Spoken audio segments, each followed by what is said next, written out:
दिल्ली के संसद से इस वक्त की बड़ी खबर सामने आ रही है। संसद भवन परिसर में बाबा साहब अम्बेडकर यानी भीमराव अम्बेडकर की प्रतिमा के नीचे नगीना सांसद चंद्रशेखर आजाद धरने पर बैठ गई।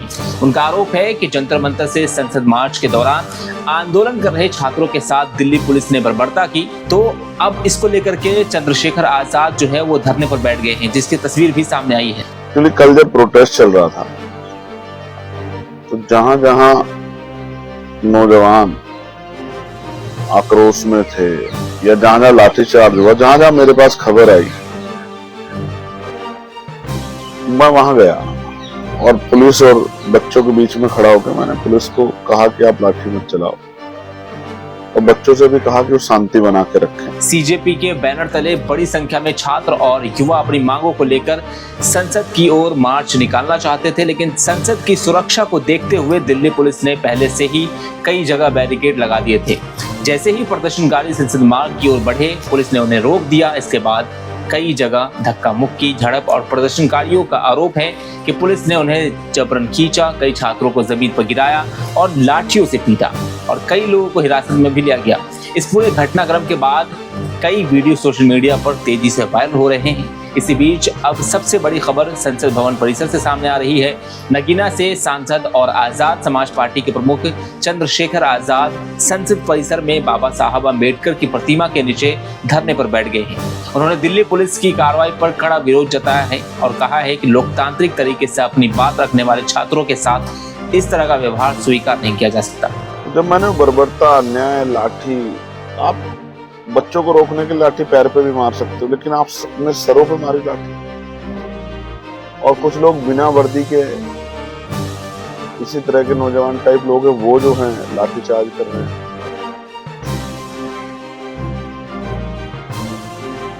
बच्चियों को भी नहीं छोड़ रहे हो, आप पीट रहे हो।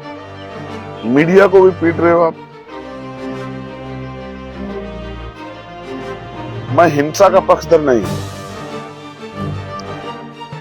लेकिन उन बच्चों को इस तरह से मार खाते हुए ये देखना मेरे बस की बात नहीं। दूसरा, इस प्रोटेस्ट को भी जिंदा रखना है, जिस पर कल कई सवाल खड़े हो गए कि भाई हिंसा हो गई, ये सब। ये भी एक बहुत बड़ी जिम्मेदारी है कि एक अच्छे शिक्षा के लिए पहली बार कोई आंदोलन हो रहा है देश के अंदर। और क्योंकि भीम आर्मी का निर्माण ही पाठशालाओं को से लेकर सब चीजों को अगर आप देखोगे तो शिक्षा को प्रायोरिटी पे रखते हुआ पाठशालाएं खोल के, कोचिंग सेंटर खोल के शिक्षा के लिए आंदोलन और हम लोग ना आए, ऐसा तो नहीं हो सकता। और मैं तो लगातार बात कर रहा हूँ कि कक्षा 1 से 12 तक की शिक्षा मुफ्त हो और वो गुणवत्तापूर्ण हो, क्वालिटी एजुकेशन मिले बच्चों को। तो फ्री एंड फेयर एग्जाम, निष्पक्ष एग्जाम, वो कोई भी एग्जाम, आज देश का युवा चाहता है कि भर्तियां समय पे आए, भर्तियों में किसी भी तरह के घोटाले ना हो, पेपर लीक ना हो और एक तय समय सीमा के अंदर पेपर हो और पेपर कराने वाली एजेंसी ऐसी हो जिनपे कोई दाग ना हो। तो जब मैंने ये अन्याय देखा, बच्चों को पिटते उनके फटे हुए सर खून से लटके, मुझसे रहा नहीं है। और मुझे लगा कि जब वो लोग सड़कों पे हैं, वो लोग अपने घर नहीं पहुंचे हैं, वो लोग दर्द से कराह रहे हैं, वो देख रहे हैं कि कौन उनके साथ खड़ा है, तो मेरे जैसे आदमी को, जो बाबा साहब अम्बेडकर को, फुले साहू को अपना नेता मानता, आदर्श मानता, उसको चैन से घर में नहीं सोना चाहिए। ये शुरुआत मैं अब भी कर सकता था, रात में जाके घर पे सो के और नहा धो के आके फिर से यहाँ बैठ सकता था, लेकिन मुझे लगा कि नहीं, जब वो सड़कों पे हैं, जब वो अन्याय सह रहे हैं, जब वो भूखे प्यासे हैं, तो हमें भी इस आंदोलन की शुरुआत करनी चाहिए और वहीं से करनी चाहिए जहां हमने संविधान की शपथ ली थी, जिस संसद में शपथ ली थी। चंद्रशेखर आजाद का कहना है कि अगर छात्र अपनी मांगों को लेकर शांतिपूर्ण तरीके से संसद तक जाना चाहते थे तो उनकी बात सुनी क्यों नहीं जानी चाहिए थी। उन्होंने आरोप लगाया कि छात्रों की आवाज दबाने के लिए पुलिस ने जरूरत से ज्यादा सख्ती दिखाई। हो सकता है कि अभी भी आप समझें कि भाई मैंने थोड़ी जल्दबाजी की, गैर जिम्मेदारी दिखाई, लेकिन मेरे मन में ये चल रहा था कि वो हमारे बच्चे थे, हमारे भाई थे, हमारी बहन, उनके साथ जो अन्याय हुआ वो स्वीकार नहीं होना चाहिए। और मेरे बैठने से क्या है कि बीमार में आजाद समाज पार्टी जो संगठन है उन तक बात जाएगी, उनके परिवारों तक बात जाएगी, परिवार से रिश्तेदार तक बात जाएगी, तो फिर से लोगों को पता लगेगा कि कल किस तरह से। और मैं फिर ये कह रहा हूँ कि हिंसा होती नहीं, हिंसा कराई जाती है। आप जानते हो, हमेशा इस बात कहता हूँ, मैं हिंसा का पक्ष नहीं, क्योंकि अम्बेडकरवादी तो संविधान में आस्था विश्वास रखता हूँ।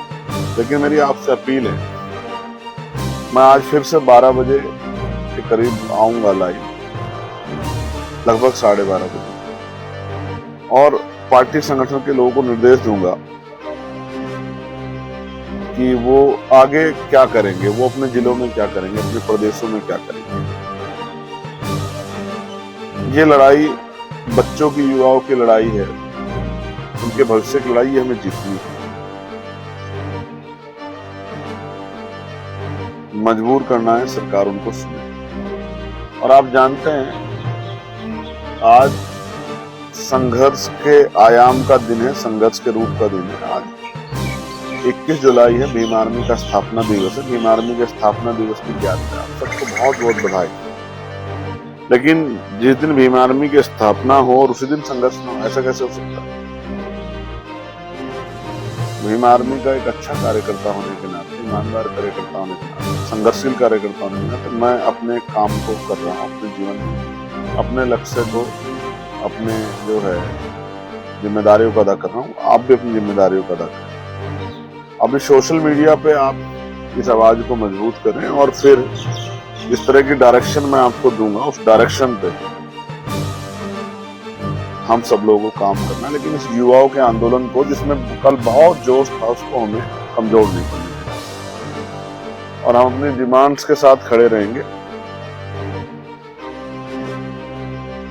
ये ऐसे आपको उल्टा दिख रहा होगा, बाद में आप देखेंगे छात्रों पर चली एक एक लाठी का हिसाब का जवाब देना होगा। और दूसरा है पेपर लीक, सबसे बड़ा देशद्रोह, गद्दारों को उम्र कैद दो, प्रधानमंत्री नींद से जागो और सख्त कार्रवाई करो, धर्मेंद्र प्रधान को बर्खास्त। उधर प्रदर्शनकारी छात्रों का कहना है कि उनका मकसद सिर्फ अपनी मांगों को लेकर संसद तक पहुंचना था।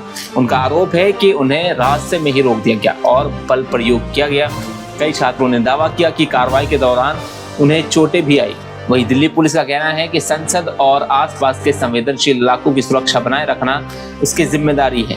इसी वजह से प्रदर्शनकारियों को आगे बढ़ने की अनुमति नहीं दी गई और कानून व्यवस्था बनाए रखने के लिए आवश्यक कदम उठाए गए। अब इस तस्वीर के आने के बाद सियासी हलचल भी तेज हो गई है। आपकी इस तस्वीर पर क्या है राय, हमें कमेंट करके जरूर बताएं। सच्चाई के साथ जुड़िए डेली इंडिया न्यूज़ के साथ। तो देर किस बात की? डेली इंडिया न्यूज़ अब आपके व्हाट्सएप पर भी उपलब्ध है।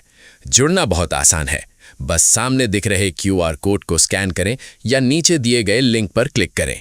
और हाँ, चैनल को फॉलो करने के बाद बेल आइकन दबाना ना भूलें ताकि कोई भी ज़रूरी अपडेट मिस ना हो।